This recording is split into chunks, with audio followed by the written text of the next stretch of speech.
আল্লাহ তাআলা বলে, বান্দা প্রতিদিন হিসাব করো, আজকের দুনিয়া থেকে তুমি আগামীকালকের কিয়ামতের জন্য আজ কি পাঠিয়েছো। আমার প্রিয় ভাই, তুমি বলো, আজকে সেই সকাল ভোর থেকে যে যখন ঘুম থেকে উঠছো, ফজরের নামাজ তো কপালে জোটে না বাপ, এরপর থেকে ঘুম পর্যন্ত কে কি করছো। তোমার ভাই, তুমি বলো, ইনসাফ করো, এই দেশের জন্য কি করছো, এই সমাজের জন্য কি করছো, অথবা তোমার দুনিয়ার কল্যাণের জন্য তুমি কি করছো, আখিরাতের কল্যাণের জন্য কি করছো, বলে ইনসাফ করো।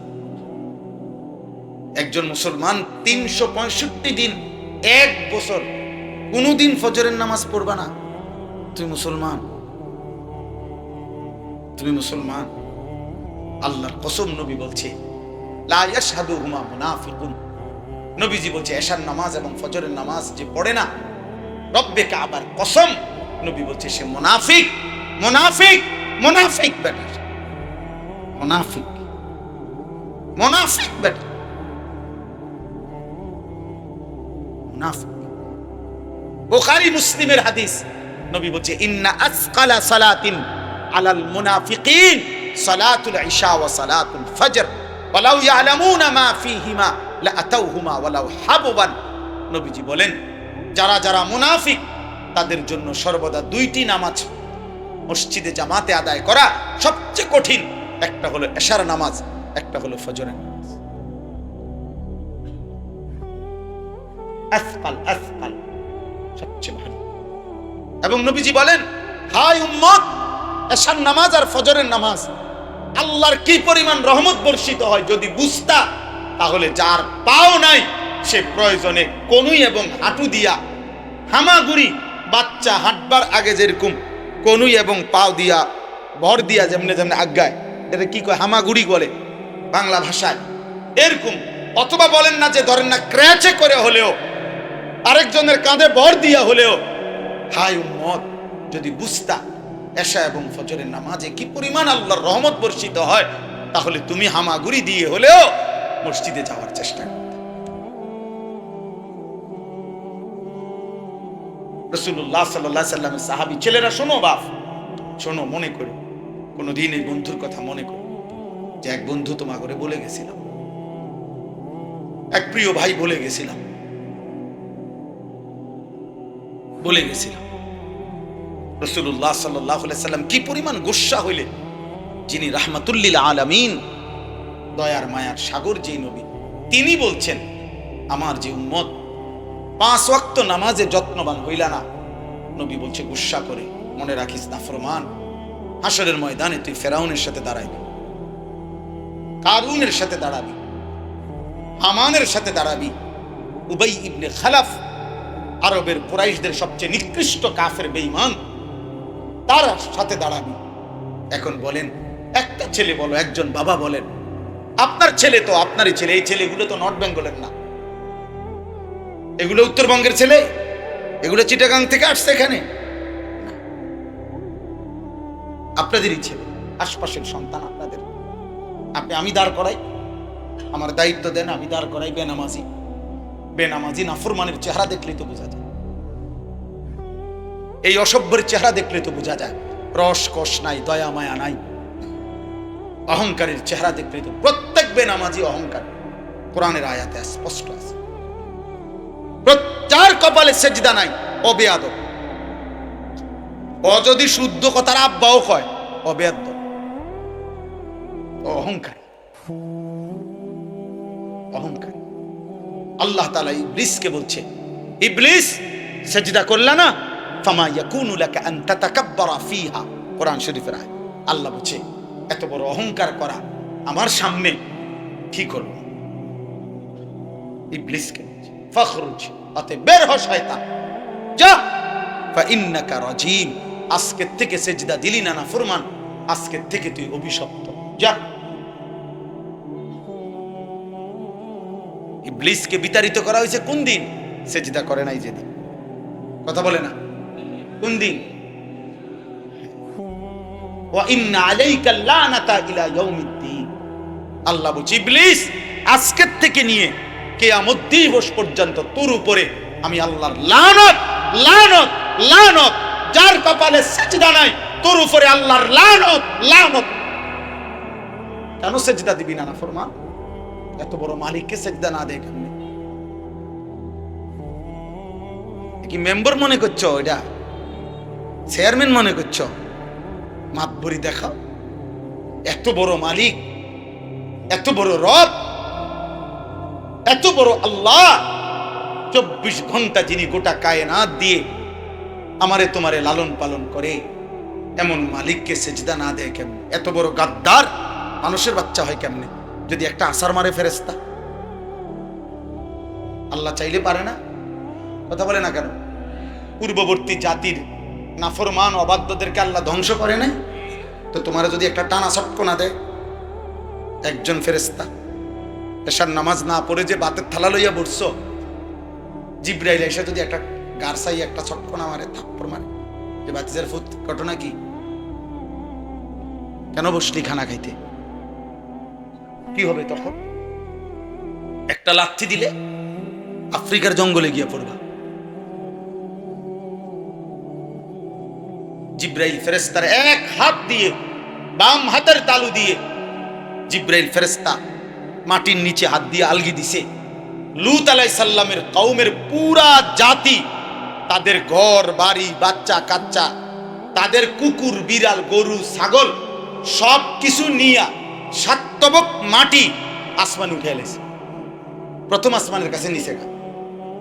আমার কাছে স্পষ্ট কিতাব আছে, আদ-দা ওয়াদ-দাওয়া, ইবনুল কাইয়িম রাহমাতুল্লাহর কিতাবে আছে। প্রথম আসমানের ফেরেশতারা লূত আলাইহিস সালামের কওমের গরু ছাগল ভেড়া কুকুর বিড়ালের ভ্যা ভ্যা এই আওয়াজ পর্যন্ত শুনতে পায়। এরপরে উল্টাই আসার দিছে, একটা আসার দিছে, এক আসারে 7 তবক জমিনের মাটি নিচে চলে গেছে, নিচের মাটি উপরে চলে আসছে। উপরে দিয়ে আল্লাহ তাআলা পাথরের বৃষ্টি বর্ষণ করে ওই জাতিকে নিশ্চিহ্ন করে দিছে। সেই আল্লাহ আছে তো? সেই জিব্রাইল আছে তো? আগের শক্তি আছে তো? কার সাথে অহংকার করছো? হ্যাঁ, আমার থেকে মাথা নোয়াইয়া মনে করো আমারে আড়াল কইরা, হুজুরে আড়াল কইরা তোমার আব্বারে পাশ কাইটটা তুমি বাঁচা গেলা, তো তোমার আব্বাই নি বিচার করবো হাসরের মাঠে। কথা বলেন না কেন? ইমাম সাহেব হুজুর নি বিচার করবে, তো যিনি বিচার করবে ওনার থেকে আড়াল করবা কেমনে? কথা বলেন না? ওমা তাকুনু ফি শানিন ওমা তাতলু মিনহু মিন কুরআনিন ওয়ালা তা'মালুনা মিন আমালিন। রব্বুল আলামিন বলে, বান্দা তুমি যেই অবস্থায় থাকো না কেন, সুখে কিংবা দুঃখে, রাতে কিংবা দিনে, আলোতে কিংবা অন্ধকারে, একাকী কিংবা সবার মাঝে, আড়ালে কিংবা প্রকাশ্যে, গোপনে কিংবা সবার মাঝে, রব্বুল আলামিন বলেন যেখানেই থাকো না কেন বান্দা, ওমা তাতলু মিনহু মিন কুরআনিন, আমার কোরআন থেকে তুমি যেটুকুই পড়ো না কেন বান্দা, ওয়ালা তা'মালুনা মিন আমালিন, আল্লাহ বলে বান্দা তুমি যখন যেই আমলই করো না কেন, ইল্লা কুন্না আলাইকুম শুহুদান ইদ তুফিদুনা ফি, আল্লাহ বলে যখন তা করতে থাকো, ভালো কিংবা মন্দ, হক কিংবা বাতিল, হালাল কিংবা হারাম, আমি আল্লাহ তোমার সামনেই থাকি বান্দা, সামনেই। ইল্লা কুন্না আলাইকুম শুহুদা, শাহেদ আমি আছি সামনে, শুহুদ আমি উপস্থিত আছি, আমি দেখছি বান্দা। আল্লাহকে আড়াল করা সম্ভব? বলে না আল্লাহকে আড়াল করা সম্ভব? ওমা ইয়াযুবু আর রাব্বিকা মিন মিসকালি যাররাহ, আল্লাহ রাব্বুল আলামিন বলেন ফিল আরদি ওয়ালা ফিস সামা, 7 তবক জমিনের নিচে কিংবা 7 আসমানের ঊর্ধ্বে এক জাররা পরিমাণ কিছুও তুমি তোমার রব থেকে গোপন করতে পারবে না। সম্ভব? কথা বলেন না? তাই চলেন রাত গভীরে এক বিন্দু হইলেও ভাবে, 1 ঘন্টায় পুরো ইসলাম বুঝাই দেওয়া না। আত-তারগীব ওয়াত তারহিব, ওয়াজের মূল মাকসাদ, ওয়াজের মূল মাকসাদ এই দুইটাই, আত-তারগীব ওয়াত তারহিব, অর্থাৎ জান্নাতের জন্য আশাবাদী করা, জাহান্নামের ভয় তৈরি করা। জান্নাতের জন্য উৎসাহিত করা আর জাহান্নামের প্রতি ভয় তৈরি করা, মানে গুনাহের প্রতি ভয় তৈরি করা, ইবাদতের প্রতি আগ্রহ তৈরি করা। নয়তো এখানে তো আর আমনের দাঁড় করাই আমি ওর নামাজ পড়াইতাম না, বুঝেন নাই আমার কথাটা। আমি শুধু উৎসাহিত করতে পারি, আমি শুধু ভয় প্রদর্শন করতে পারি যে না পড়লে আযাব হবে, পড়লে নেকি হবে, পড়লে নেকি হবে, জান্নাত হবে, আল্লাহর সন্তুষ্টি মিলবে, আল্লাহর দিদার মিলবে। আল্লাহ তাআলা বলবেন ফেরেশতাদেরকে, আমার জান্নাতি বান্দারে জিজ্ঞেস করো ওর আর কিছু লাগবে কিনা। ফেরেশতারা বলবে, হে জান্নাতি আল্লাহর বান্দা, কিছু লাগবে আর তোমাদের? তারা বলবে, হায়, যা চেয়েছি তাও তো পেয়েছি, যা চাই নাই এর মতো কোটি কোটি জিনিস আল্লাহ তাআলা এখানে রাখছেন, আর কি চাইবো, আর বলার কিছু নাই। তো আল্লাহ তাআলা বলবেন, ফেরেশতারা বলবেন, আল্লাহ আপনার জান্নাতি বান্দা তো আর কিছুই চাচ্ছে না, ওর তো আর কিছু লাগবে না। আল্লাহ তাআলা বলবে, না, ওয়ালাদাইনা মাজিদ, আমার কাছে তো আরো আছে। ফেরেশতারা বলবে, তাহলে এবার কি দিবেন মাওলা? আল্লাহ বলেন, ফেরেশতারা আমার 70,000 নূরের পর্দা সরিয়ে দাও, আমার বান্দা এবার জান্নাতে আমার এই সচক্ষে দেখবে। ইলা রাব্বিহা নাযিরা, ও এবার আমাকে দেখো। আর কোন জান্নাতি বান্দা যখন আল্লাহকে দেখবে, আল্লাহর দিদার হবে, তো পুরা জান্নাতের সমস্ত নিয়ামত সে ভুলে যাবে, ভুলে যাবে, ভুলে যাবে। এই জন্য ছেলেরা এমন সুন্দর জীবন নষ্ট করবে, আর ফিরবা না, আর ফিরবা না, কোন রাত আর আসে না। এই মনে করেন 27 সেপ্টেম্বর 2025 রোজ শনিবার, এই শিরোনাম পৃথিবীতে আর কোনো দিন হবে না। আগামী সপ্তাহে শনিবার আসবে, কিন্তু সেটা 27 তারিখ। আগামী বছর 27 সেপ্টেম্বর হবে, কিন্তু সেটা 25 সাল না, 26 সাল। বুঝেন নাই কথাটা? এই শিরোনাম আর হবে কোনোদিন? কথা বলেন না কেন? আর আসবে, আর আসবে। এই রাত আর ফিরবে, এই রাত আর ফিরবে না যুবক। এই আশার নামাজ আর কোনোদিন মিলবে না, এই ফজরের নামাজ আর কোনোদিন মিলবে না রে নওজোয়ান, আর কোনোদিন। কিতাবের মধ্যে আছে, আমরা নিজে পড়ছি, সৈয়দ আবুল হাসান আলী নদভী রাহমাতুল্লাহর কিতাব আস-সিরাতুন নববিয়্যা। ওই কিতাবে আমরা পড়ছি, নবীজি শেষ রবিউল আউয়াল মাসে সোমবার দিন, নবীজি যেদিন ইন্তেকাল করছেন, সেদিন নবীজি শেষবারের মতো নবীর সাহাবাদেরকে, উম্মতকে, খোদার কসম, ফজরের নামাজে পুরা মসজিদ ভরা, নবীজি শেষবারের মতো তাকায়া তাকায়া ফজরের নামাজে দেখছেন। সমস্ত সাহাবারা মসজিদে তখন পূর্ণ ছিল। সোমবার দিন ফজরের নামাজে নবীজি সাহাবাদেরকে পূর্ণ দেখে মুচকি হাসি দিছেন।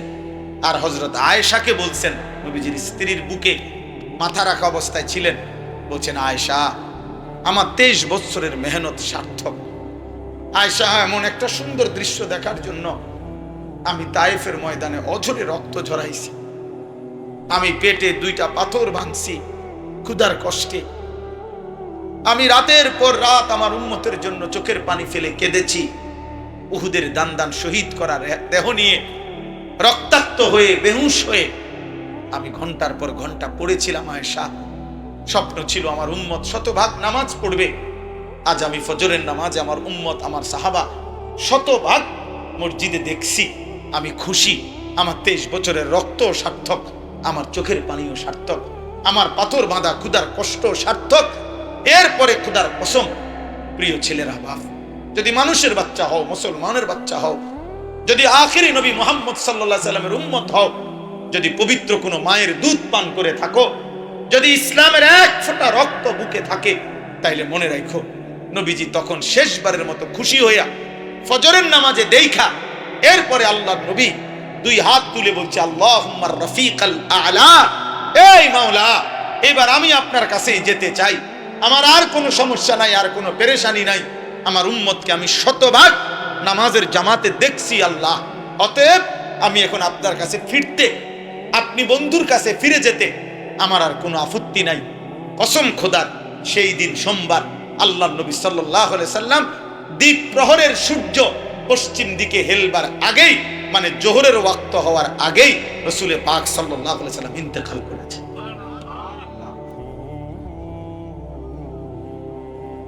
এজন্য উম্মতকে শেষবারের মতো দেখছেন কোন নামাজে? বলো না ভাই, কোন নামাজে? এই নওজোয়ান বলো না। ফজরের তোমার নবী শেষ হাসি দিয়েছিলেন, সেই আমল নামা হাসরের ময়দানে আমল নামা সুপারিশের জন্য যাবে, যে কাগজপত্র লাগবে না, সুপারিশ মানে মামুর বাড়ি, হাউজে কাউসারের পানির জন্য যাবেন, যে কোনো কাগজপত্র লাগবে না? কথা বলে না কেন? হ্যাঁ, আমল নামা দেখাইতে হবে না? তো নবী সাল্লাল্লাহু আলাইহি সাল্লাম তিনি তো আমল নামা দেখবেন। ওয়াজিনা বিকা আলা হাউলাই শাহীদা, সূরা নিসার মধ্যে আছে। আল্লাহ বলে, বন্ধু আপনাকে সামনে দাঁড় করাবো, আপনার সামনে আপনার উম্মতের আমল নামা খোলা হবে, আপনি দেখবেন। হাদিসে আছে নবীজিকা সাল্লাল্লাহু আলাইহি সাল্লামকে কিয়ামতের দিন ফুলসিরাতের সামনে আল্লাহ তাআলা বন্ধুকে দাঁড় করাবেন। বন্ধু আপনি এখানে দাঁড়ান আর তাকায় দেখেন আপনার ইমানদার উম্মত এখন পার হবে, আপনি দাঁড়ায় দেখেন। আমার কাছে কিতাব আছে, আরবি কিতাব, ওইখানে লেখা আছে নবীজি তখন চোখের পানি ফেলবেন আর কাঁদবেন আর বলবেন, ইয়া রব্বি সাল্লিম সাল্লিম, ইয়া রব্বি সাল্লিম সাল্লিম, এই মাওলা আমার একটা উম্মত যেন নিরাপদে পার হয়ে যেতে পারে, পরে যেন কোনো না আটকায়, আপনি মাফ করে দেন। এইভাবে নবী কাঁদবেন। তো সেই নবী যখন আমলনামা দেখবেন, যখন দেখবেন আনিসুর রহমান 365 দিন 2, 4, 5 বছর 10 বছরের ভিতরে কোনদিন ফজরের নামাজ পড়ো নাই, 30 বছর টানা সুদ খাইছ, 30 বছর টানা কিস্তি নিছ, 30 বছর ধরে প্রতিদিন রঙিন টেলিভিশনে নাচ গান নর্তকীর ছবি দেখছ, 30 বছর ধরে কথায় কথায় গালি দাও, বয়স হয়ে গেছে 60, এখনো বিড়ি সিগারেটের অভ্যাস ছাড়তে পারো নাই, তাইলে কত বছর যাবত বিড়ি খাইতেছ, সিগারেট খাইতেছ? এই আমল নামা যখন নবীজির সামনে দিবেন, উম্মত, নবীজি বলবে, উম্মত এই ছিল শ্রেষ্ঠ নবীর শ্রেষ্ঠ উম্মতের আমল নামা, এটা আমি এটা নিয়ে আমার মালিকের সামনে কেমনে দেখাবো? তুমি আমার এই বড় মাথাটা, আমার এই সম্মানের মাথা কেমনে ছোট করে দিলাম, আমি এটা দেখাবো কেমন? একজন বাবা যদি 12 বছর বিদেশ কইরা আইসা বাবার সমস্ত টাকাটা যদি ঢাকা শহরে ছেলেটা পড়ে, আজকে 12 বছর বাপে যদি টাকা দেয়, 12 বছর পরে যদি চূড়ান্ত শেষ পরীক্ষায় সার্টিফিকেট আসছে যে ছেলেটা ফেল, তাইলে ওই বাপ কি পরিমাণ কাঁদবে আর বলবে, হায় বাপ, আমার 12 বছরের রক্ত পানি করা টাকা তোমারে দিছি, বিনিময়ে এই ফলাফল। নবীজি সাল্লাল্লাহু আলাইহি সাল্লামও বলবে, উম্মত আমার 23 বছরের রক্তের বিনিময়ে, চোখের পানির বিনিময়ে এই আমলনামা, এই আমলনামা। একটা ছেলে হইল ভাই, একজন, আমি ফেরিওয়ালা মানুষ, একজনের জন্যই ভাবি, একজনই হোক, একজন ভাই, একজন ভাই। আল্লাহ আমাদেরকে তৌফিক দান করেন, আল্লাহ আমাদেরকে তৌফিক দান করেন। আমি যে আয়াতখানা পড়ছি, এই আয়াতের এই শেষ কথাগুলো বলি। সূরা কালাম 29 নম্বর পারার 6টা ছোট্ট ছোট্ট আয়াত পড়ছি, এই আর 5-7 মিনিটের মধ্যে শেষ। আপনারা শুধু খেয়াল করেন, আমাদের নবী সাল্লাল্লাহু আলাইহি সাল্লাম যখন মক্কায় ইসলাম প্রচার শুরু করছেন, তো মক্কার কুরাইশরা প্রতিদিন নবীজিকে গালি দিত, মন্দ বলতো, শারীরিকভাবে জুলুম করত, আবার মুখে গালি দিত। নাউজুবিল্লাহ। নবীজিকে কখনো বলতো মুহাম্মদ একজন গণক, কাহেন, কখনো বলতো মুহাম্মদ সাহের, জাদুকর, নাউজুবিল্লাহ। কখনো বলতো মুহাম্মদ আবলাহ, বোকা, নির্বোধ। কখনো বলতো মুহাম্মদ শায়ের, মুহাম্মদ একজন কবি, নাউজুবিল্লাহ। কখনো বলতো মুহাম্মদ কাজ্জাব, একজন মিথ্যাবাদী, নাউজুবিল্লাহ। কখনো বলতো মুহাম্মদ মজনুন, পাগল। এভাবে গালি দিত নবীজিকে, গালি দিত। এই তখন যেই গালিগুলো নবীজিকে দিত মক্কার কুরাইশরা, কাফের বেঈমানরা, তন্মধ্যে সবচেয়ে বেশি গালি দিত এই কথাটা যে মুহাম্মদ একজন পাগল। নাউজুবিল্লাহ, মুহাম্মদ একজন পাগল। এই কথাইটার জবাব দেওয়ার জন্য আল্লাহ তাআলা সূরা কালামের শুরুতে আল্লাহ দুইটা কসম করে আল্লাহ বলছেন নুন ওয়াল কালাম। নুন একটি অক্ষর যেটা কোরআনের মুজিজা, আর ওয়াল কালাম আল্লাহ তাআলা বলেন বন্ধু যেই কলম দিয়ে আমি আল্লাহ আমার গোটা সৃষ্টি জগতের তাকদীর লেখাইছি লৌহে মাহফুজে, এই কলমের কসম। ওয়ামা ইয়াসতুরুন, এবং আমার সৃষ্টির যত তাকদীর, যত কথা, যত সিদ্ধান্ত আমি আল্লাহ লেখাইছি, এই সমস্ত কথার, তাকদীরের সমস্ত বাক্যের, শব্দের কসম। দুইটা কসম আল্লাহ বলছে, কলমের কসম, যে কলম দিয়ে আমি তাকদীর লেখাইছি, তাকদীরের সমস্ত লেখার কসম, যা আমি আমার সৃষ্টির জন্য সিদ্ধান্ত নিয়েছি। আল্লাহ বলেন এই দুইটা কসম করে বলছি বন্ধু, আপনি ঘাবড়াবেন না বন্ধু। মা আনতা বিনি'মাতি রাব্বিকা বিমাজনুন। বন্ধু আমি আল্লাহ কসম করে বলছি, আপনার উপরে আমার 24 ঘন্টা, আপনার উপরে আমার নেয়ামত, আপনার উপরে আমার রহমত বর্ষিত হয়। এমন প্রিয় বন্ধু, ভালোবাসার এমন আপনজন, আপনি পাগল নন। মা আনতা বিনি'মাতি রাব্বিকা বিমাজনুন। না রে বন্ধু না, বেঈমান ভুল বলছে বন্ধু, আপনি ঘাবড়াবেন না। আমি রব্বুল আলামিন আপনাকে সার্টিফিকেট দিলাম বন্ধু, আমি আল্লাহ কসম করে বলছি বন্ধু, আপনি মোটেই পাগল নন। কেন পাগল হবেন? যার উপরে 24 ঘন্টা আমার নিয়ামত, আমার রহমত বর্ষিত হয়, আপনি কেন পাগল হবেন? এবার যেন নবীজি আল্লাহকে বলতেছেন, রব্বুল আলামিন তাহলে এই বেঈমান কাফেররা আমারে তো পাগল বলে রে মাওলা, ওরা আমারে হাঁটতে চলতে পাগল বলে কেন তাইলে? আল্লাহ তাআলা সাথে সাথে জবাব দিবেন, ওয়া ইন্না লাকা লা আজরান গায়রা মামনুন। ঘাবড়াবেন না বন্ধু, মন খারাপ করবেন না। আপনি আপনার কথা বলে যান, আপনার দাওয়াত, আপনার তালিম, আপনার মেহনত, আপনার ফিকির, আপনার চেষ্টা আপনি করে যান। আর প্রতিটা গালি, প্রতিটা জুলুম, প্রতিটা নির্যাতন, প্রতিটা অত্যাচারের বিনিময়ে আমি আল্লাহ আপনাকে ওয়াদা দিলাম, আপনাকে আমি হিসাব ছাড়া অগণিত পুরস্কার দিতে থাকব। ওরা গালি দিবে আপনাকে একবার, আমি রব্বুল আলামিন আপনি বন্ধুকে ভালোবাসবো 100 বার। ওরা মন্দ বলবে একবার, আমি আপনাকে পুরস্কার দেব 1 কোটি বার। গায়রা মামনুন, হিসাব ছাড়াও। এরপরে শেষ আল্লাহ বলেন বন্ধু আচ্ছা, ওরা আপনারে, এই শেষ কথাটা শুনেন মনোযোগ। আল্লাহ বলে বন্ধু, ওরা আপনারে পাগল বলে, গণক বলে, জাদুকর বলে, কবি বলে, আহমক বলে। আমি আল্লাহ এবার একটা কথা বলতে চাই, পরে আপনি শুনান। আল্লাহ বলেন আমি 2টা কসম করে বন্ধু বললাম। ওই যে 2টা কসম তো বুঝছেন, একটা হলো কলমের কসম, আর হলো তাকদীরের কসম।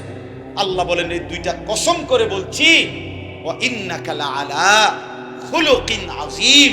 এই গোটা সৃষ্টি কায়নাতের মধ্যে সমস্ত উত্তম গুণ, সর্বশ্রেষ্ঠ যত উত্তম চরিত্র, উত্তম আখলাক, উত্তম সৌন্দর্য, রূপে, গুণে, আখলাকে, চেহারায়, চলনে, বলনে, আচরণে, উচ্চারণে, রাতে, দিনে, ঘরে, বাইরে, বাজারে, সংসারে, উঠতে, বসতে, একাকী, প্রকাশ্য, অন্ধকারে, আলোতে, 24 ঘন্টা আপনাকে আমি আল্লাহ যেভাবে সাজিয়েছি, সর্বশ্রেষ্ঠ আখলাক, সর্বোচ্চ গুণ, সবচেয়ে বেশি সুন্দর, উত্তম করে আপনাকে আমি সাজিয়েছি।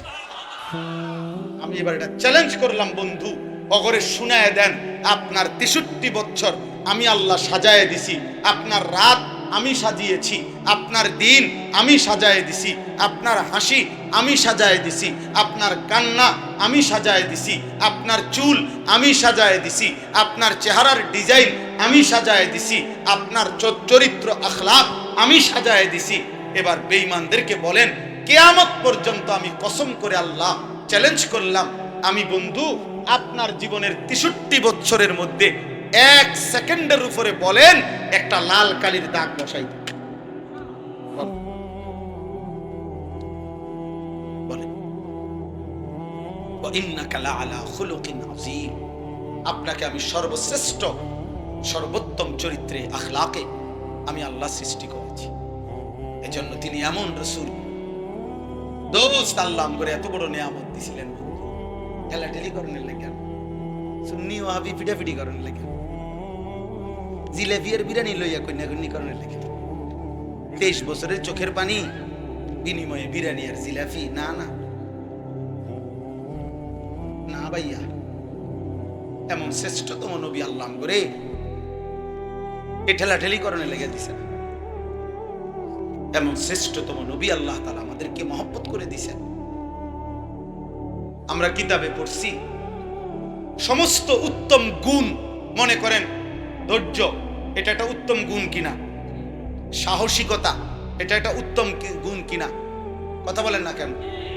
হ্যাঁ, দানশীলতা এটা একটা উত্তম গুণ কিনা, পরোপকার মানে অন্যের উপকার করা এটা একটা উত্তম গুণ কিনা, এরকম যত গুণ হইতে পারে মানুষের চরিত্রের, তো কিতাবে লিখছে যদি সমস্ত গুণকে বলা হয় যে তুমি তোমার গুণটি সর্বোচ্চ কিরকম হইলে হয়, এরকম একজন মানুষের আকৃতি তুমি ধারণ করো, যে হে ধৈর্য, সর্বোচ্চ ধৈর্য কেমন হইলে হয় একজন মানুষের আকৃতিতে তুমি ধরো, হে সাহসিকতা, সর্বোচ্চ সাহসিকতা কেমন হইলে সুন্দর হয় তুমি আকৃতি ধরো। কিতাবে লিখছে সমস্ত উত্তম গুণকে যদি বলা হয় সর্বোচ্চ ওই গুণটি আকৃতি ধরো, তো খোদার কসম বারবার যার চেহারা ভেসে উঠবে তিনি মুহাম্মদ, মুহাম্মদ, মুহাম্মদ, মুহাম্মদ। ধৈর্যে যিনি সেরা তিনি মুহাম্মদ, সাহসিকতায় যিনি সেরা তিনি মুহাম্মদ, দানশীলতায় যিনি সেরা তিনি মুহাম্মদ, পরোপকারে যিনি সেরা তিনি মুহাম্মদ, রাত্রিবেলার ইবাদতে যিনি সেরা তিনি মুহাম্মদ, দাওয়াতে যিনি সেরা তিনি মুহাম্মদ, তালিমে যিনি সেরা তিনি মুহাম্মদ, তাওয়াক্কুলে যিনি সেরা তিনি মুহাম্মদ, তাকওয়াতে যিনি সেরা তিনি মুহাম্মদ।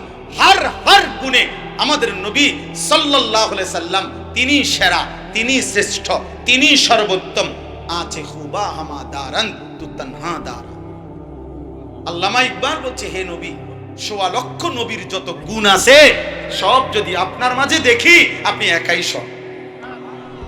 আছে খুবা হামাদারান তু তানহা দারা, আপনি একাই সব, আপনি সব সব গুণে নবী সাল্লাল্লাহু আলাইহি সাল্লামের সারা দেহ, সারা অঙ্গ, সারা চেহারা সবই শ্রেষ্ঠ, আর সমস্ত আচরণ তাও শ্রেষ্ঠ। তার হাসিও সুন্দর, নবী সাল্লাল্লাহু আলাইহি সাল্লামের কান্নাও সুন্দর, তিনি হাঁটলেও সুন্দর, তিনি বসলেও সুন্দর, তিনি কথা বললেও সুন্দর, তিনি চুপ থাকলেও সুন্দর, তিনি সবার সাথে বসলেও সুন্দর, একাকী বসলেও সুন্দর, চুল খোলা রেখে বসলেও সুন্দর, চুল ঢাইকা বসলেও সুন্দর, চাদর পরা অবস্থায়ও সুন্দর, চাদর খোলাও সুন্দর। আছে খুবা হামাদারান তানহাদার ওয়া আহসানু মিনকা লাম তারা কাত্তু আইনি। নবীজির একজন সাহাবী হাসান ইবনে সাবিত নবীজির সামনে দাঁড়িয়ে বলছে, ইয়া রাসূলুল্লাহ, আপনার মতো সুন্দর আমার এই দুই নয়নে আমি আর কাউরে দেখি নাই। এরপরে বলছে, ইয়া রাসূলুল্লাহ, এমন সুন্দর কেমনে দেখমু? ওয়া আজমালু মিনকা লাম তালিদিন নিসাউ। হে নবী, এমন সুন্দর তো কোনো মা কোনোদিন বাচ্চাই প্রসব করে, এর চাইতে সুন্দর কোনো বাচ্চাই তো পৃথিবীতে ভূমিষ্ঠ হয় নাই, আপনার চাইতে সুন্দর দেখবো কেন? वो खालिकियत में बेमिसाल, ये हुस्न सीरत में बेमिसाल। আল্লাহ যেমন সৃষ্টিকর্তা হিসাবে তুলনাহীন, এই নবী মুহাম্মদ সাল্লাল্লাহু আলাইহি সাল্লাম সৌন্দর্য এবং গুণে, আখলাকে তিনিও তুলনাহীন। এমন শ্রেষ্ঠতম রাসূল সাল্লাল্লাহু আলাইহি সাল্লামকে ছেড়ে, হায় মুসলমানের সন্তান, কোথায় হারায় গেল? কার মতো চুল রাখলে, কার মতো জামা পরলে, সারাটা দিন কাকে দেখে দেখে কাটাবে? আমার ছেলেরা বলো প্রিয় ভাই, কোন মাটির মধ্যে যদি পায়খানা, একটু পায়খানাও যদি থাকে, তারপরও এই মাটিতে দুর্গন্ধ করে, পেশাব লাগলে দুর্গন্ধ বলে। অর্থাৎ মানুষ যার সাহচর্য বা যেই বস্তুতে যার সান্নিধ্য সাহচর্য হয়, ওইটার প্রভাব তার উপরে পড়ে। এই জন্য এক বিন্দু পায়খানাও মাটিটারে দুর্গন্ধ বানায়, পেশাব প্যান্ট পাজামা জামাটাকে দুর্গন্ধ বানায় দেয়। এই জন্য খোদার কসম ছেলেরা, এই বন্ধু আমি বললাম, তোমাদের যাদের চুল এই সামনে বড়, এদিকে বড়, সামনে ডানে বামে, এই ফ্যাশনেবল চুল, এগুলো কাফেরের চুল, এগুলা বেঈমানের চুল, এগুলা ইহুদির চুল, খ্রিস্টানের চুল, নাস্তিক মুরতাদের চুল। অতএব মনে রাখো, এই চুল, এই চেহারা, সারা দিনে অজু নাই, নাপাক শরীর, বীর্যপাত হয়, হারাম ছবি দেখলে বীর্যপাত হয়, অশ্লীল ছবি দেখলে বীর্যপাত হয়, উলঙ্গ ছবি দেখলে বীর্যপাত হয়, অসৎ নারীর জিনা ব্যভিচারের দৃশ্য দেখলে বীর্যপাত হয়। তাহলে এই হারাম দেহ শরীরটাকে নাফাক করে ফেললা, এই চুল চেহারায় যার মতো সাজলা গুজলা, আল্লাহর কসম তোমার আখলাকও ওই বেঈমানের মতোই হবে। এটাই স্বাভাবিক, এটাই স্বাভাবিক, এটাই স্বাভাবিক। চুল রাখছো বেঈমানের মতো, আখলাক হবে বাইজিদ বুস্তামির মতো। বুতে গিলাইছে, আপনারে বুতে গিলাইছে। আমনের চলাফেরা বেঈমানের মতো, আমনের চরিত্র হবে জুনায়েদ বাগদাদির মতো, নাকি? হ্যাঁ, আপনি বুঝেন না? বুঝেন না? চাচাদেরকে বলি, চাচা 60 বছরের চাচা এখনো বৈশা বৈশা বিড়ি খান, সিগারেট খান, আর দাঁড়াইবেন আবু বকর সিদ্দিকের লগে, নাকি আব্দুল কাদের জিলানির লগে আপনি হাসরে দাঁড়াইবেন? হ্যাঁ, আব্দুল কাদের জিলানি আপনার চাচা, বিড়ি খাইতে খাইতে আব্দুল কাদের জিলানির লগে দাঁড়াইবেন, বাইজিদ বুস্তামির সাথে দাঁড়াবেন, নাকি? মৃত্যু পর্যন্ত চা দোকানে টেলিভিশন দেখা কবরে গিয়া জুনায়েদ বাগদাদিরে পাইবেন, নাকি? আল্লাহ আমাদেরকে বুঝ দান করেন, আল্লাহ আমাদেরকে হেফাজত করেন, আমাকেও আপনাকে। একটা ছেলেকেও যদি বুঝাইতে পারিস তো এই সার্থক এই মাহফিল। একটা ছেলে হলো, এটা বুঝছো ভাইয়া, এই চুল চেহারা, এই লেবাস পোশাক, সারাদিনে তোমাদের যাদের শরীর নাফাক থাকে, পেশাব করে যারা ঢিলা কুলুক টয়লেট পেপার ব্যবহার করো না, পানি ব্যবহার করো, দোস্ত আমার তুমি নাফাক, অপবিত্র। আর অপবিত্র হইল মুশরিকের সিফাত। খোদার কসম, কোরআন শরীফে আল্লাহ বলছে ইন্নামাল মুশরিকুনা নাজাস। একের সরাসরি কোরআন শরীফের আয়াত। আল্লাহ বলছে নিশ্চয়ই যারা মুশরিক তারা নাপাক। এটা বেঈমানের সিফাত, মানে গুণ, বেঈমানের বৈশিষ্ট্য। অতএব দয়া করে আমি অনুরোধ করলাম, নিজেরে বদলাও, নিজেরে ফেরাও, এই চুল স্বাভাবিক করো, চারিদিকে সমান রাখো, নয়তো পিছনে বড় করো, পিছন দিকে বাবরি চুল রাখো, ওলামায়ে কেরামের সাথে মশওয়ারা করো, বিড়ি সিগারেট খানা ছেড়ে দেন, নর্তকী দেখা ছেড়ে দেন। যারা বড় মোবাইল ব্যবহার করছো ভাইয়া, তুমি এটা সরাও, আলাদা রাখো। এটা দরকার তোমার, আচ্ছা দরকারটা দরকারের সময় ব্যবহার করো, আলগা ছোট্ট একটা মোবাইল ব্যবহার করো সাথে, এটা দিয়ে স্বাভাবিক কাজ করবা, কথাবার্তা। যদি অফিসিয়াল, ব্যবসার, চাকরির, পড়ালেখার মোবাইল থেকে কোনো কাজ করতে হয়, ঠিক আছে, তখন নিবা, শেষ হলে আবার আলগা আলগা সরাই। গুনার থেকে যতক্ষণ পর্যন্ত নিজেকে কিছুক্ষণ আলাদা না করবে, গুনার থেকে বাঁচা। এটা হুঁ দিলে হইতে হবে। আমি আপনারে ফু দিয়ে দিব আর আপনি জুনায়েদ বাগদাদি হয়ে যাবেন, তা আমি নিজেরে ফু দিলি তার বেলা। কথা বুঝেন নাই আমার? কারণ আমার ফুতে যদি আপনি বাইজিদ বুস্তামি হইয়া যান, দেখতে বেলা আমি নিজেই ফু দিই। বুঝেন নাই আমার কথা? আমি তাহলে আমারে ফু দিলে আর বেলা না, এটা ফু দিলে হবে না। ফু দিলে হইলে 23 বছর নবী মেহনত করতেন। এই জন্য আমরা চেষ্টা করব, ঠিক আছে ইনশাআল্লাহ।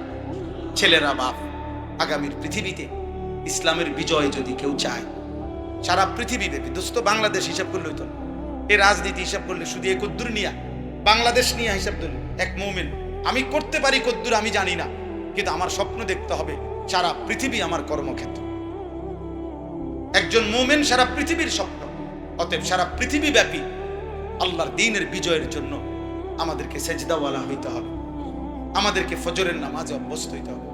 আলহামদুলিল্লাহ আমার একটা ব্যক্তিগত মেহনত আছে, ফজর ক্যাম্পেইন। আমি এই কাজটা করি, এখানে অনেক আলেম আছেন, যদি কেউ, আমি আপনাদেরকেও দায়িত্ব দিলাম, কোনো মসজিদের ইমাম সাহেব যদি থাকেন, নিজ দায়িত্বে আপনি এটা করবেন। আমি ব্যক্তিগতভাবে এটা করি। ফজর ক্যাম্পেইন মানে ফজরের নামাজের জন্য প্রচারণা, অর্থাৎ আপনি আপনার মহল্লার একটা দুইটা ছেলেকে মহব্বতের সাথে বলবেন যে ভাইয়া চলো তুমিও ফজর পড়বা, আর তুমি তোমার একজন বন্ধুকে টার্গেট করে ফজরের জন্য উঠাইবা। এটারে ফজর ক্যাম্পেইন। আস্তে আস্তে 2 জন 3 জন করে করে আলহামদুলিল্লাহ ধারাবাহিক মেহনত করলে ফজরের মুসল্লি বাড়বে। কেন? ফজরের মুসল্লি যারা, কিতাবে স্পষ্ট আছে মাহাদির সৈনিক তারা। ফজরের মুসল্লি যারা দাজ্জালের বিরুদ্ধে লড়বে তারা। ফজরের মুসল্লি যারা, ইহুদিদের চূড়ান্ত পতন হবে ওই ইমানদারদের হাতে। এটা তাওরাত কিতাবে আছে, তাদের কিতাবে আছে। আমার কাছে আরবি কিতাব আছে, আমার গাড়িতেও আছে। তাওরাত কিতাবে লেখা আছে মুসলমানদের ওই জামাতের হাতে ইহুদিদের চূড়ান্ত পতন হবে। মুসলমানের যেই জামাত জুমা এবং আল্লাযীনা কানু ফি সালাতিল ফজরি কা সালাতিল জুমআ, যাদের জুমা এবং ফজর বরাবর। আমাদের জুমা এবং ফজর বরাবর বলে না, মানে আমরা বরাবর বুঝেন নাই, আমরা যতজন জুমা পড়ে এতজন ফজর পড়ে বরাবর 50, 4 ভাগের 1 ভাগ। তাহলে আমাদের বিজয় এখন অনেক দূর, এখন অনেক দূর। হ্যাঁ না, এটা কইয়া দিলে হইতো না চাচা, আপনি কইয়া কারে দায়িত্ব দেন? গপ মারলে হইতো না, শুধু আপনি করবেন কিনা সেটা বলেন। আপনার হায়াত আপনি বলেন যে হুজুর আমি 30 বছর ধরে বলছি এই লোকটাকে বা একজনকে ফজরের নামাজ পড়ার জন্য, 30 বছরও সে পড়ে নাই। আল্লাহর কসম, রব্বে কাবার কসম, 30 বছরের বলার নেকি আল্লাহ আপনার আমলনামায় দিয়ে দিন। গেল গপ মারলে হইতো না। সাধুয়ানি বসে বসে আবার যেখানে যার হ্যাঁ হয়তো সমাজটা তো শেষ, তো এখন সমাজ আলগি দিবে কে? ঠিক করবে কে? আপনি করবেন, আমি করব, সবাই মিলে করব। কেউ 10 জনকে বলবে, কেউ 10,000কে বলবে, কেউ একজনকে বলবে, কেউ নিজেকে বলবে, অসুবিধা কি? কথা বোঝেন নাই আমার? অতএব এটা চলবে, মন খারাপ করবেন না। সবাই হতাশার সুযোগ নাই। মুসলমানের জন্য হতাশ হইলে কুফরি, কুফরি করা, হতাশা কুফরি। আল্লাহ বলছে তোমার হতাশ হবা না, লা তাকনাতু মির রাহমাতিল্লাহ। অতএব আমরা চেষ্টা করতে হবে। আলহামদুলিল্লাহ চট্টগ্রাম সন্দ্বীপে আমাদের প্রায় 4,000-এর চাইতে বেশি ছেলে ফজরের নামাজ জামাতে পড়ে। আমি এই শুক্রবার গতকালকে ফজরের পরে ঢাকা নন্দীপাড়া ওইখানে 2 ছেলের দাওয়াতে গেছিলাম, ফজরবাদ বয়ান করছি, এই ফজর ক্যাম্পেইনের বয়ান। আলহামদুলিল্লাহ ওইখানে তারা আজকে 2 মাস চেষ্টা করিয়া, একটা ল্যাব তোষকের দোকানদার আর একটা ফার্মেসি আছে, একটা ছেলে এই ফার্মেসি চালায়। এই 2টা ছেলে উদ্যোগ নিয়ে আলহামদুলিল্লাহ ওরা বলতে লিস্টটি দেখাইছে, হাজিরা খাতা 380 জন লোক নতুন করে ফজরের নামাজ জামাতে পড়ে। অসম্ভব কিছু না। আপনি একজনের দায়িত্ব, আপনি একজনের জিম্মাদার, সব দায়িত্ব একজন মুহতামিম সাহেব, একজন ইমাম সাহেবের কাঁধে, একজন বক্তার কাঁধে, একজন খতিব সাহেবের কাঁধে দায়িত্ব দিয়ে দিল। হুজুর বেডিটি বেশি খারাপ, পালা মতো কন, আপনি কিতা করেন? আপনি সিরা খান বইবে, হ্যাঁ আপনি বইবে সাদওয়ানে গপ মারেন, আপনি বলবেন, আমিও বলবো, সবাই মিলে বলবো। কথা বুঝেন নাই? কথা একটু একটু মুখ খুললে ইনশাআল্লাহ কিছুটা তো বরকত হবে না? এই উম্মতের মানুষকে আল্লাহর দিকে দাওয়াত দেওয়া, এই উম্মতের ইমানদার উম্মতের মধ্যে আমরা যারা আছি মুসলমান, আমাদের কার কার দায়িত্ব বলেন না? কার কার দায়িত্ব বলেন? তাহলে ছুটি আছে কারো? দায়িত্ব থেকে ছুটি আছে কারো? আপনি আপনার সাধ্য মতো বলবেন। আমার মনে আছে, আমার আম্মারে আমি দেখছি বহুদিন ছোটবেলায়, ভিক্ষুক মহিলা ভিক্ষার লেগে আইতো, মাই বলতো, কসম খোদার মারে আমি দেখছি, মা বলতো গো তোমার 2 গা চাইল বাড়াইয়া দিমু, তুমি আমার কত কথা শুনবা, কেন বইও চাও, তুমি 10 ঘরে চাইল যা পাইতা আমি তোমার একবারে দিয়ে দিমু, তুমি আমার কথা শুনো। তো মা ওরে দেখতাম বেডিরে ওযু নামাজের কথা বলতো। আমার আম্মা শুধু ক্লাস 4 পাস করছে, চতুর্থ শ্রেণী 5-এ পড়ে নাই মা, ক্লাস 5-এ উঠছে। আর প্রাইমারি স্কুলে মার বিয়ে হয়ে গেছে। মায় কইছে 5-এ উঠছে আর বিয়ে হয়ে গেছে। এমন মা আমার, আলহামদুলিল্লাহ। মায়ের চোখের পানিতে মার 5 ছেলে, আলহামদুলিল্লাহ 5 জনই আলেমে দ্বীন হয়েছে। খালাস, আল্লাহর জন্য মেহনত করুন। আপনি আপনার মতো করে করেন, বলেন ইনশাআল্লাহ। সবাই চেষ্টা করবেন ইনশাআল্লাহ। ফাসাতুবসিরু ওয়া ইউবসিরুন বিআইয়িকুমুল মাফতুন। আল্লাহ নবীকে সান্ত্বনা দিয়েছে, বন্ধু আপনি মেহনত করে দেখতে থাকেন, আর ওরাও বিরোধিতা করে দেখতে থাকুন। আমি আল্লাহ প্রমাণ করে দেব খুব কম সময়ের মধ্যে। বিআইয়িকুমুল মাফতুন, পাগল কে, পাগল কে, মাতাল কে, আমি দেখাই দেব। আমি আগাম পরবর্তী 23 বছরে সারা পৃথিবী জুড়ে মুহাম্মদ আরবি সাল্লাল্লাহু আলাইহি সাল্লামের কালেমার দাওয়াত পৌঁছে গেছে। আবু জেহেল, আবু লাহাবের নাম আজ আর কোনো কুত্তাও নেয় না, কুত্তাও নেয় না, কুত্তাও নেয়। ফেরাউনের নাম কোনো কুত্তাও নেয় না। এই জন্য নাফরমানের নাম থাকে, সালেমের নাম থাকে, ইমানদারের নামই টিকে থাকে, সেজদাওয়ালার নাম টিকে থাকে। অতএব ছেলেরা মনে নাই খামখেয়ালি করে সময় নষ্ট। আল্লাহ আমাদের সবাইকে 5 ওয়াক্ত নামাজ পড়ার তৌফিক দান করে। এই মাদ্রাসা আল্লাহ কবুল করে নেন। মাদ্রাসার তামাম জরুরত আল্লাহ তাআলা পূরণ করে দেন। যে যেভাবে মাদ্রাসায় অংশগ্রহণ করে, মাদ্রাসা মানুষের কাছে 3টা জিনিস চায়: মুসলমানের দোয়া, মুসলমানের সন্তান, মুসলমানের দান সাদাকা। আমার শায়েখ আল্লামা মুফতি মুশতাকুর নবী কাসেমি হুজুর সবসময় এটা বলে, কোন মুসলমান যদি একটি মাদ্রাসায় এই 3টা সহযোগিতা করে, অর্থাৎ দোয়া করে, আল্লাহ মাদ্রাসাটা টিকায় রাখেন। নিজের হোক অথবা অন্য কারো সন্তানও বুঝাইয়া হোক ভর্তি করাইবার চেষ্টা করে, পড়াইবার চেষ্টা করে। আর সাধ্য মতো 1 টাকা হোক আর লাখ টাকা হোক দান সদকা করে। হুজুর সবসময় বলে যে আমি বিশ্বাস করি ইনশাআল্লাহ আল্লাহ ওই ব্যক্তিকে এই উলামা তোলাবা, মাদ্রাসার আলেম উলামা তালেবে ইলম, তাদের সাথে ইনশাআল্লাহ দাঁড় করাবে। এই জন্য মাদ্রাসার জন্য দোয়া করবেন, মাদ্রাসায় সন্তান পড়তে দিবেন, মাদ্রাসায় প্রয়োজন সাধ্য পরিমাণ দান সাদাকা করবেন। বলেন ইনশাআল্লাহ। আল্লাহ তাআলা তৌফিক দান করুন। শেষ একটা ছেলে, একজন হিম্মত করে দাঁড়াও যে আমি ফজর পড়বো, একজন বন্ধুকে ডাক চাও, দেখি একজন হিম্মত কর। আর কেউ? আর কেউ? মাশা মাশা বুঝা দাঁড়াইও, কিন্তু জিম্মাদারি নিচ্ছ। চাচা তো আপনি চাচাই আমার, মাশা। আমি নওজোয়ান চাই, আল্লাহ কবুল করে। আলহামদুলিল্লাহ, মাশাআল্লাহ, ইনশাআল্লাহ আমরা বিশ্বাস করি। বসো ভাই, ইনশাআল্লাহ একদিন এই কিশোর নওজোয়ান ফিরবে, একদিন এরাই আগামী দিনে মাহাদির সৈনিক হবে ইনশাআল্লাহ। এই ফিলিস্তিনও বিজয় হবে, গাজাও বিজয় হবে, ইসরায়েলও হেরে যাবে ইনশাআল্লাহ। আল্লাহ আমাদেরকে তৌফিক দেন, কবুল করেন। সুবহানাল্লাহি ওয়া বিহামদিহি, সুবহানাকাল্লাহুম্মা ওয়া বিহামদিকা, আশহাদু আল লা ইলাহা ইল্লা আনতা, আস্তাগফিরুকা ওয়া আতুবু ইলাইক। আলহামদুলিল্লাহি রাব্বিল আলামিন। মাওলায়ে কারীম আপনি মাফ করে দেন, রব্বে কারীম আপনি মাফ করে দেন। আয় আল্লাহ, রাত গভীর মাওলা, গভীর রাত মাওলা, লাখো কোটি বান্দা ঘুমিয়ে গেছে, আমরা ঘুমাই নাই। আমরা মাফ চাচ্ছি মাওলা, আমাদের গুনাহ অনেক বেশি, আমাদের পিছনের গুনাহ মাফ করে দেন, আগামী জীবন সুন্দর করে দেন, ঈমান আমলের দৌলত দান করেন, ইজ্জত আফিয়ত দান করেন, তাকওয়া তহারত দান করেন, হিম্মত ইস্তেকামত দান করেন, ইখলাস দান করেন, সেজদাওয়ালা কপাল বানিয়ে দেন, কাঁদনেওয়ালা চোখ বানিয়ে দেন, জিকিরওয়ালা জবান বানিয়ে দেন, মোহব্বতওয়ালা দিল বানিয়ে দেন, সুন্নতওয়ালা জীবন বানিয়ে